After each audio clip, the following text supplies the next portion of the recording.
Now let's continue with analysis. Now we're joined via Zoom by Professor Thabo Legwaila, Professor of Mercantile Law and Executive Chief Officer of the Office of the Tax Ombud.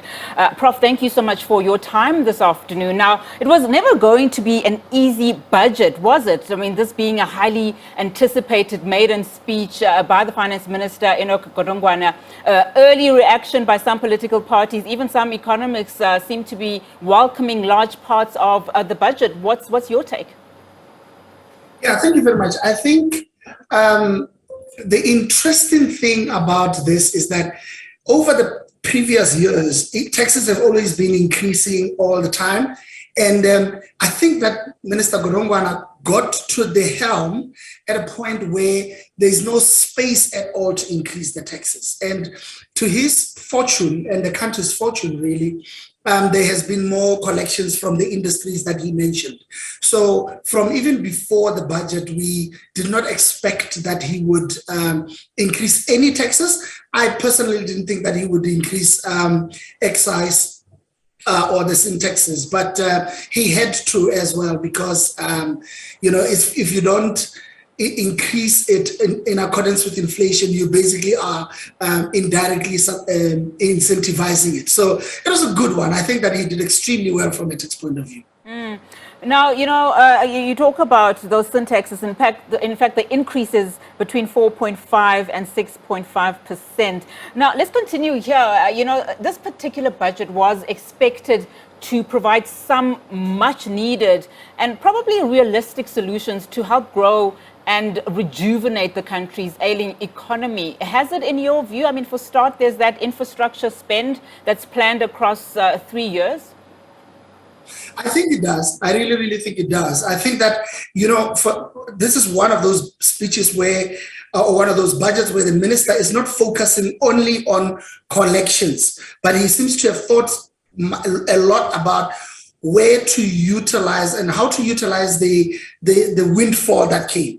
I mean, when he spoke about trying to reduce our debt, I think that was a very good one where, reducing debt is always one of the best things that you can do to your finances. So he spoke about that. And he also spoke about reducing expenditure, especially wasteful expenditure, which is great.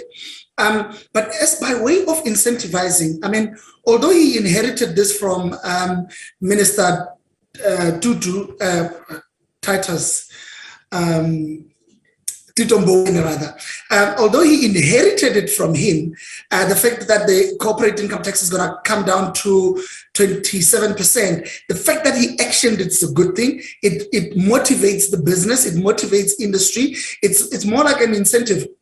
It also kind of like puts us in line with international practice, as we have seen internationally, that taxes are, especially corporate taxes, are being dropped a little bit to motivate or to boost the economies. And I think in that front, he also did very well there. I mean, some political parties have also just talked about, from that growth perspective, talking about how the finance minister really needs to sort of walk the talk where it concerns the president, given his State of the Nation, address. But just talking about servicing debt, I mean, one of the political parties reacting straight after this budget speech, saying that the fiscus does not inspire any economic growth, and particularly talking about how we continue as South Africa to, take out loans, specifically talking about that recent land bank loan. I mean, when you look at the debt service costs averaging 330 billion annually over the next 3 years, do they have a point? Well, they had a point before the minister started talking.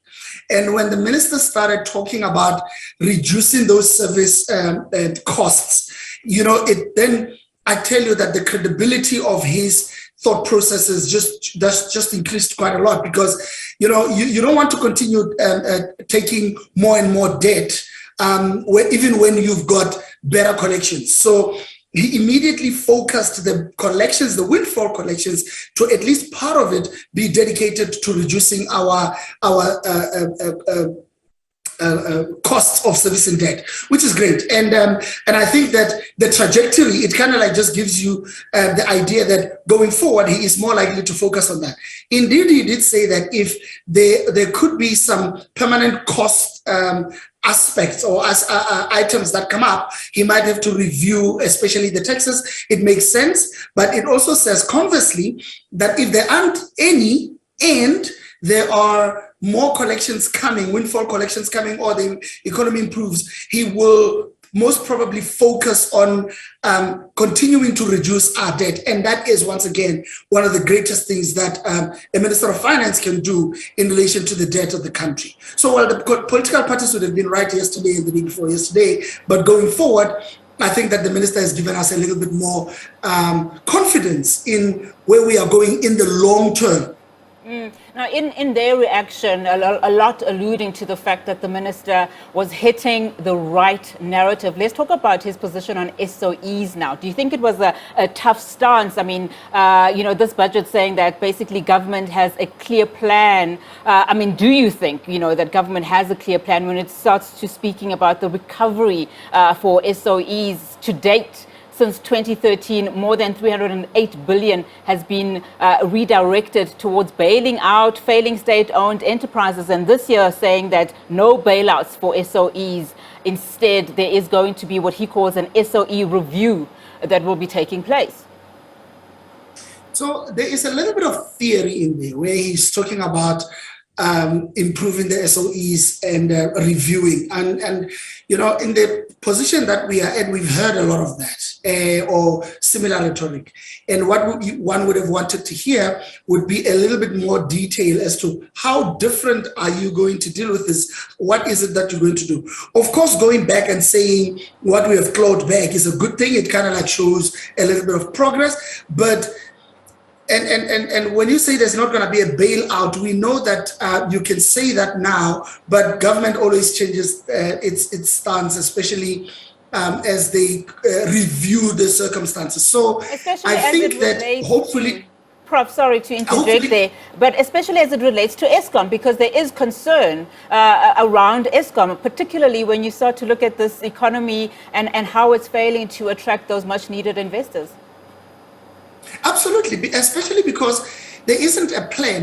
I think that we need some tangible plan. The theory that we're going to improve, we're not going to bail out, but there is a problem, we're going to review. It's a little bit far-fetched. It's not like, it doesn't give a lot of confidence. However, like I say, I think he used the history with what they have recovered as something of like a promise or something to show that something is happening and that there is reason to believe that something will happen. What he needs to do now is kind of like sit on it and act on it and make sure that those persons that are responsible to make sure that change happens actually toe the line. Other than that, just saying that we're going to review inspires no confidence in many people.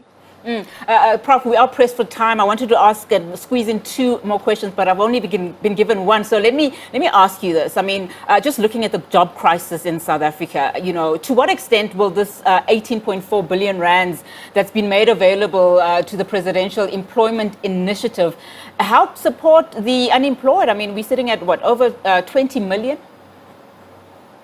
Yes, you see, when you have a population in about 40% of the population receiving grants and not having, once again, a clear plan as to how you are going to utilize those billions, just mentioning that it will be put into the presidential budget. The thing is, you're not really...